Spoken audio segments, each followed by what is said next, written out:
today, so that's encouraging, and hopefully you'll find this this first session will get your brain moving a little bit.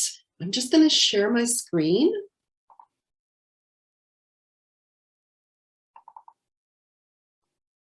Are you seeing it? Yeah. I'm just going to play from the start. Just take a second. Are you seeing my presentation screen, or are you seeing the first slide? No, we're seeing your first slide, your title slide. Okay, that's great. So, bonjour à tous.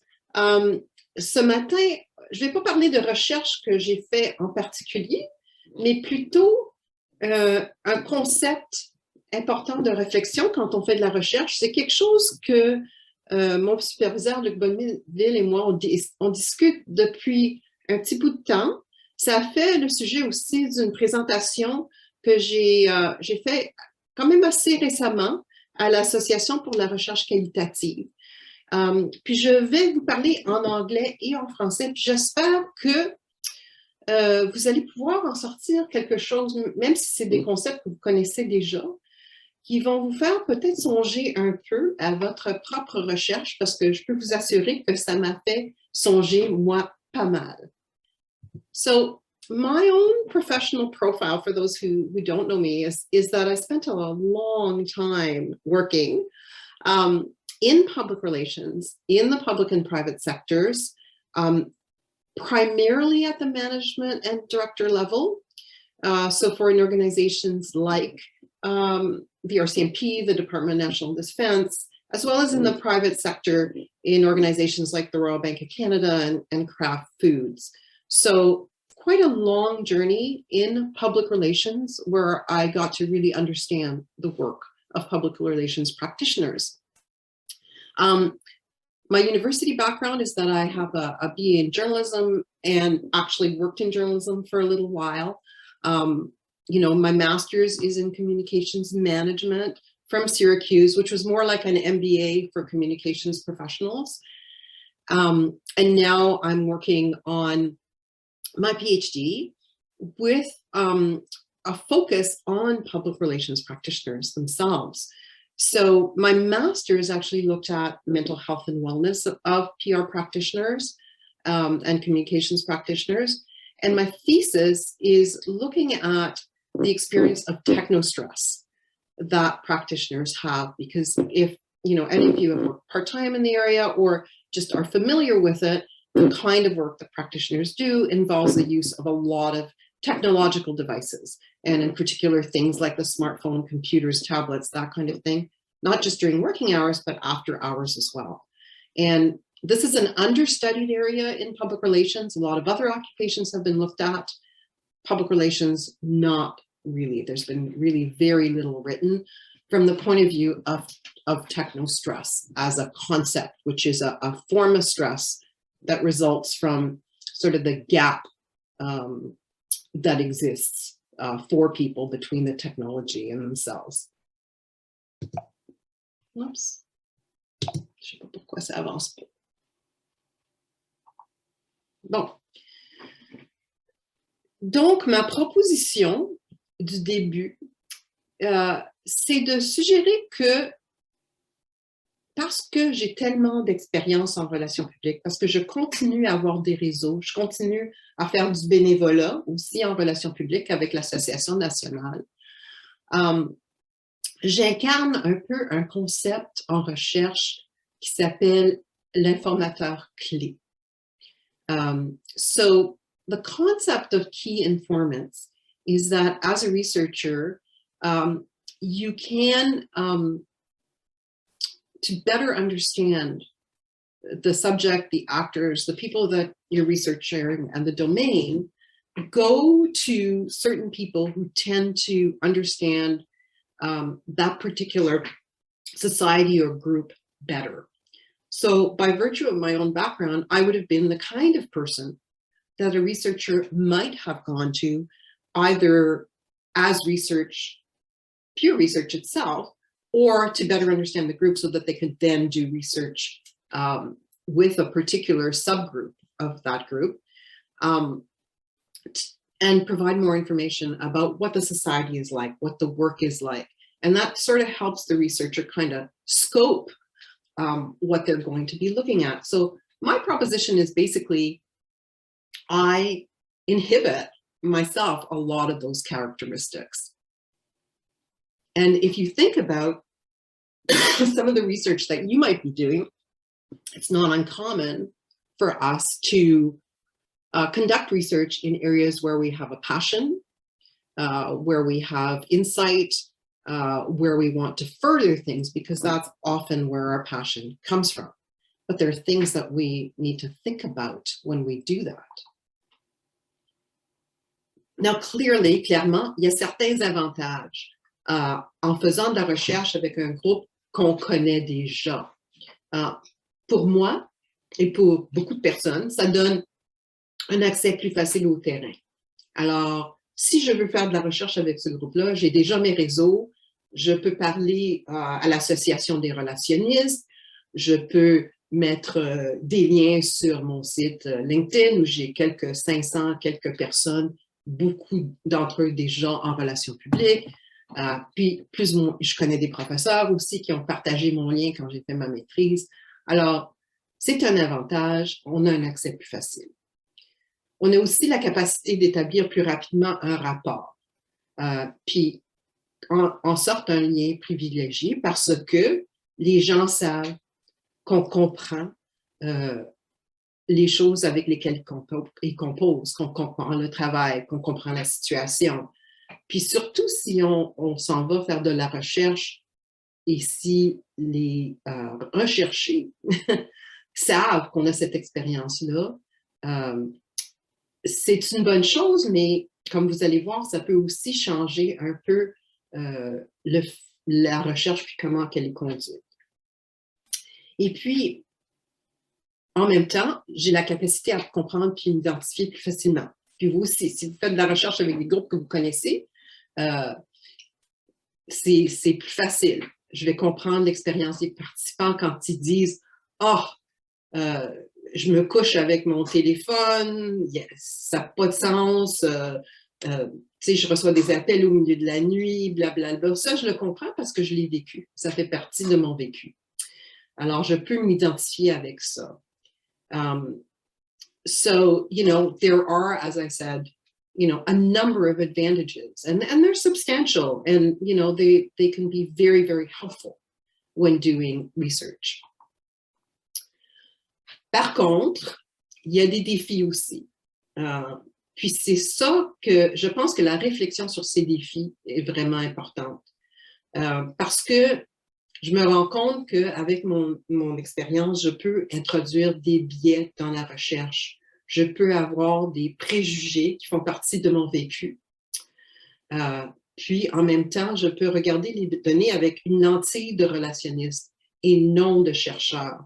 Alors, il faut faire très attention de ne pas regarder certaines données à l'absence d'autres ou de donner accent sur certaines données issues de mon expérience. Puis, je pense que ce qui est autant dangereux, c'est la possibilité de tenir pour acquis que mon expérience dans le domaine est juste et fiable. Il faut que je me rappelle que je suis juste une personne. Ça fait 5 ans presque que je ne suis plus dans le domaine du travail traditionnel, là, parce que ça fait 4 ans que je suis à l'université. Donc, ma connaissance est vraiment très subjective. Elle est issue de mon expérience. Puis, elle est vraiment partielle parce que les choses ont changé depuis.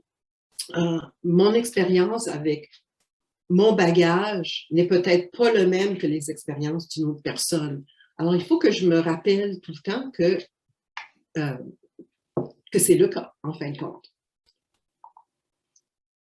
So, this really brings to the forefront the whole concept of reflexivity and how important it is when we conduct research and how important it is for the researcher to be reflective all the way along.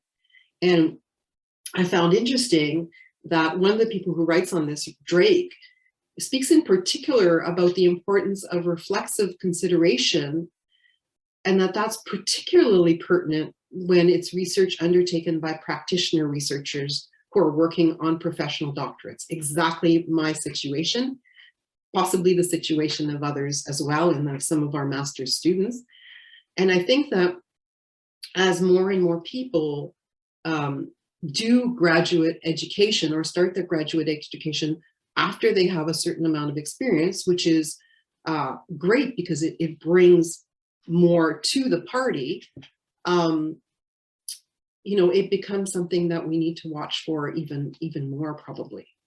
And what reflexivity is, according to Berger, who's written about this quite a bit and is a researcher who actually was in this situation where they conducted research with women immigrant populations when they had that background themselves. So what it means is that you turn the lens back on yourself and take responsibility for where you're situated within the research. So you become part of that whole baggage of what the research is and consider the effect that it might have on everything that you're doing. And they mean everything. And again, Drake is saying, so if your research is going to have meaning, it's not about looking harder or more closely. So, you know, we talked a lot about yesterday about, you know, data and about, you know, research projects that are in progress. And it's easy to sort of fall into the, like, I know when I look at research, sometimes you just want to know, okay, what are the percentages? How did people respond? You know, so your tendency, because we read information that way, is just to look primarily for numbers. And I know when I was in working, that's what I looked for. Like, how are people voting? You know, what is the majority thinking? That kind of thing. But really, this is about getting inside and looking at what frames what we're seeing, and of exploring those spaces and looking critically at what the research chooses to make visible, which is, you know, which fits to me with a more inductive approach as well, of looking at what the data in its entirety, you know, is showing us. Donc, il y a des stratégies que je mets en place. Il y a beaucoup qui a été écrit sur le genre de stratégies qu'on peut mettre en place pour être plus réflexif, comme des entretiens répétés, un engagement qui est plus long, avoir d'autres personnes vérifier nos résultats, un examen par les pairs, par exemple, un réseau de soutien, ou bien la tenue d'un journal de bord, qui est très populaire aussi pour faire un peu d'autosupervision, de l'autoréflexion, ou des pistes de vérification. Donc, pour moi, jusqu'à présent, c'est comme on dit en bon anglais, it's a work in progress. Alors, j'essaie d'avoir une meilleure conscience de ma position comme chercheur, et comme chercheur qui a des antécédents dans le domaine. Et puis, je me questionne à chaque étape et dans tous les processus. Alors, il faut que je sois systématique pour regarder, bon, est-ce que mes questions reflètent un biais? Est-ce que mes échelles sont des bonnes échelles? Est-ce que j'ai choisi des échelles qui vont chercher plutôt un biais qui serait peut-être dans moi? Est-ce que j'utilise ma méthodologie, mes questions, mes approches? Et puis ça va continuer avec mon analyse de données. Puis pour moi, je fais revoir mes outils aussi par d'autres qui n'ont pas d'expérience en relations publiques, ben plutôt des experts. Puis il y en a qui sont dans la salle, certains de nos professeurs, Maria, Meredith, en tout cas Simon, mais par des gens qui ont de l'expérience en recherche, qui peuvent stimuler ma réflexion, m'aider à m'assurer que je fais de la bonne recherche et non pas, tu sais, nécessairement, tu sais, que je m'axe sur les choses que j'aimerais trouver ou que je pense que je vais trouver. Alors, c'est un travail incessant qu'il faut que je continue. Puis c'est quelque chose que, comme je vous ai dit, Luc et moi, on discute quand même assez souvent. Puis, il m'a aidé beaucoup à réfléchir à cette question aussi quand on l'abordait. So here are a few examples of the kinds of things that I've actually already done. And, you know, I'm sort of at the ethics stage, hoping to get my ethics submission in soon, finalizing all my tools, although I have to admit, all of these checking processes that I've done have made me think even more. And when I think too much, it sometimes slows me down a little bit. But so far, I have changed the title of my research. So initially, I had it called The Dance of Urgency, the experience of techno-stress of public relations and communications practitioners. And I've since removed the dance of urgency because I realized I'm assuming something that may or may not be there. So that's not there anymore. As I said, I've arranged to have Meredith and Simon, and they've been very kind about that, to give me some advice. And I'm getting more advice on scales and things from some of our master's students who have been working in the data lab with them. And I'm very thankful for that. I've been thinking about my questions, you know, to see if there's bias. Do I need to adjust those? And I've been thinking about my recruitment strategies as well. Am I following the easy route to get people? You know, there are a whole host of questions that I'll show you in a minute quickly. And the last thing I've done very, very recently is I've actually introduced a whole section in my ethics submission in a couple of places where I reflect in particular on this question. And initially it had totally passed me by. You know, you get asked about, you know, is there any chance of bias in this research or whatever? And you don't think of things like that. But as I went back to it again, I thought, no, I think it's important for me to recognize as a researcher that this is potentially an issue and to communicate even at the stage of my ethics approval what I'm doing to help mitigate it. So that's something very recent that I did. And I suspect it'll be like that throughout my research, that I'll, you know, think that I've got it figured out and then decide that I need to rethink it, re-add something, which is part of the process of research. Alors, j'ai passé par ça très vite parce que je vois que le temps passe, mais voici quelques questions sur les méthodologies, vraiment pour me poser des questions de nouveau sur mes choix, sur les instruments, sur les questions.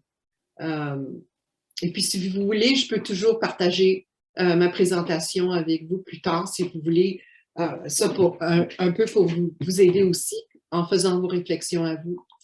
Je me pose aussi des questions sur la collecte des données. Comme je vous dis, est-ce que l'accès au terrain est facile pour moi? Si j'utilise des réseaux personnels pour recruter les participants, chose qu'on fait souvent, est-ce que ça introduit du biais?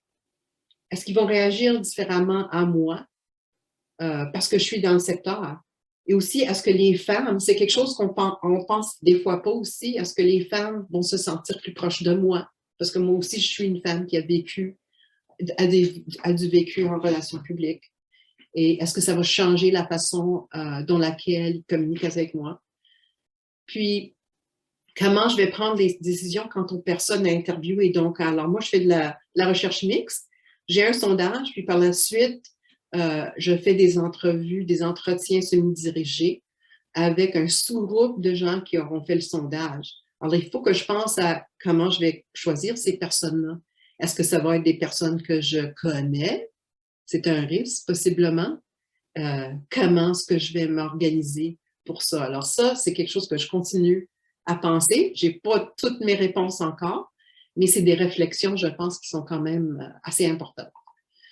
Et puis pour l'analyse des données, ça aussi, ça va être super important. Est-ce que je vais me concentrer sur certaines données vis-à-vis d'autres? Est-ce que je regarde ou interprète les données de façon objective? Et ce qui va être intéressant aussi, c'est que j'approche ma recherche d'une manière critique aussi. Alors, mon préjugé, un peu, mon approche un peu est déjà que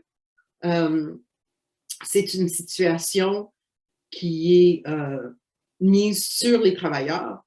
Puis, une des choses que je vais regarder, c'est la façon dont ils se libèrent ou peut-être s'émancipent de la situation. Alors encore, tu sais, j'ai la situation où il faut que je me dise, OK, est-ce que je vais me concentrer juste sur les choses qui sont vraiment critiques ou est-ce que je vais m'assurer que je vais avoir de la balance dans mes données?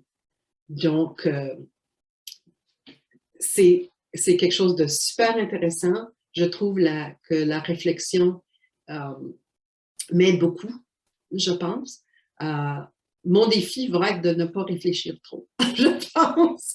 I don't know if you're like me, but I love to think about these things. I've given you a few of the citations, the references that I used. And just so you know, Tremblay, that last one on the key informant technique in general, that's been around for a long time. That particular date is 1982, but he first wrote about it in 1957. And a lot of those, that thinking continues and is virtually untouched to this day. So some of these concepts have been around for a long time. So thank you very much for your attention, for listening, and for this opportunity. Thank you to the CGSA, for InterCOMM, and for everyone for being here this morning. And I look forward to your questions. Thank you.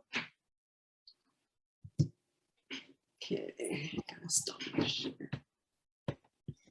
Merci beaucoup, Diane. C'est très intéressant et informant. Did anybody have any questions or comments? Points of discussion?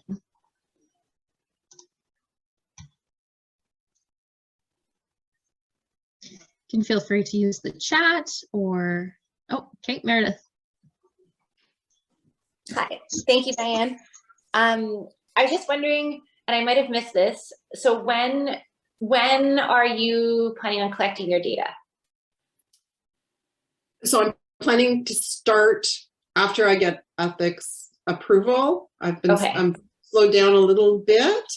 I don't know how long that will take. I have to be careful about time of year as well when you're dealing with public relations practitioners, because there are times of the year that are really tougher for them. Okay. Hopefully later. It'll either be later this winter. I don't know that it'll be summer. We'll have to see. Okay. Yeah, I guess I'm just, given your, like, the interest area of techno stress, I'm really curious kind of about the timing of hopefully the transition back into some sort of hybrid of what used to be before COVID and after. So I'm not sure if you have any thoughts on that, or if I'm even making any sense right now. But yeah, I guess I'm assuming that techno stress has maybe been worse right now. Do you think there's potential for it to be better as we potentially move back more in person? Or I think well, again, reflecting back on my personal experience, it's always been bad for public relations practitioners just because of that always on. Mm-hmm. And because as a group, PR practitioners wear that a little bit as a badge of courage in a way too. So they're challenged in giving themselves work-life balance. I mean, I don't know for sure. Anecdotally, when I've sort of mentioned to people I know that I'm studying techno stress, they just kind of go, "Oh, do I have something to tell you?" Like very, very, very much. It's been a challenge for them. The people in communications, I think it's made it even harder for them to separate work and life, particularly during this period. But they're not alone. I mean, a lot of occupations have had to deal with that. Mm-hmm. Yeah, I guess. Yeah, I guess I'm just curious, and I realize that this will just be part of the nature of your data and something you have to reflect on. Like, if you end up gathering your data in another transitionary period, what that might mean for your findings, and we can't know, and it's impossible to know or control for it. But I think it'll add an interesting layer to your interpretation at the end. Yeah, and I think that's a really, really good point. That's a good point to reflect on again, right? It's sort of thinking about, okay, what does it mean to be gathering data during this time? and how does it, how can it affect the research? Yeah. No, I don't know either. I'm just speculating. But anyway, thank you. Thank you for the question. And then I see Luc has shared the Berger text, which, yeah, it is fantastic. It's one of the ones I read. And thank you also, Maria, for sharing the Alvison text. I've read some Alvison stuff as well. I'm not sure if that's one of the ones I looked at, but I will certainly make sure that that becomes part of the arsenal. Yeah, some fantastic points being brought up in the chat. You know, Maria is saying that we have to remind ourselves that there is bias in all research. You know, we can't eliminate it completely.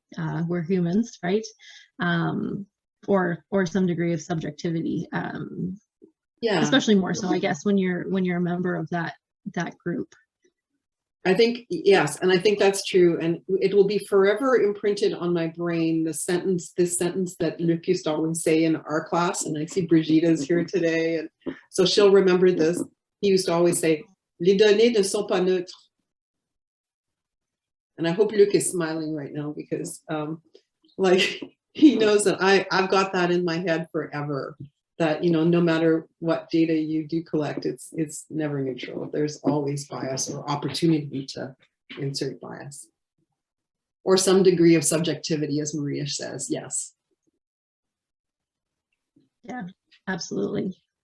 Do you see that as an area that having someone, an outsider researcher, or someone outside the field of your area of research coming in and helping with the analysis of the data could add value? Yeah, potentially. I mean, that's certainly something I'm going to have to think about, of maybe having a colleague who doesn't work in the area of public relations have a look at what's there to make sure that, you know, that I'm reflecting it in a fair and, you know, reasonably objective manner, all things considered. Yeah. Yeah, great suggestion. Thank you. Oh, I can't hear you. Yep, because I'm muted. There we go. Did anybody else have any other questions or comments for Diane?